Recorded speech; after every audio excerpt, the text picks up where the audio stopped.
อันยองอาเซโอเรียนภาษาเกาหลีง่ายๆกับครูลูกเป็ด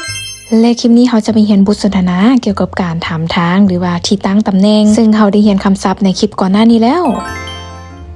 นิตาชิฮานาคอฟฟี่ซอบี어디에 있어요นิตาฮันฮานาคอฟฟี่แมนอยู่ไสฮานา극장을 알아요ฮู้จักโรงรูปเงาฮานาบ่เน알아요 공원 옆에 있어요โดยฮู้อยู่ทางข้างสวนสาธารณะฮานา커피숍은 하나 극장 4층에 있어요ฮานาแมนซื้อเด้อร้านฮานาคอฟฟี่แมนอยู่ชั้น4ของโฮมฮุบเงาฮานาขอบมาว่าโยขอบใจเด้อกรณีเฮาอยากถามทางจะมีบทสนทนาลักษณะนี้실례합니다. 이 근처에 편의점이 있어요? ขอโทษเด้ออยู่แถวนี้มีร้านสะดวกซื้อบ่ 네, 있어요.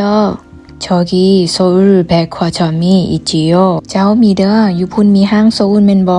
โซลก็คือชื่อนครหลวงหรือโซล 네, 있어요.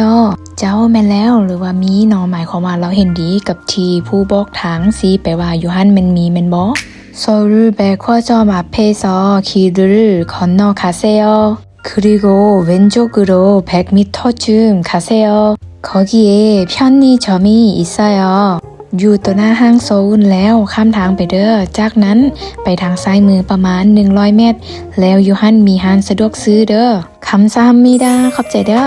여러분의 집이 어디에 있어요? แล้วเฮือนของพวกเจ้าเด้อยู่ไสและสุดท้ายนี้ฝากให้ทุกคนไปฝึกไปเรียนเทื่อละน้อยเรียนสม่ำเสมอเรียนเก่งแน่นอนและคลิปต่อไปเฮามาเรียนไวยากรณ์อีกค่ะและไวยากรณ์อุโรคาระ Nice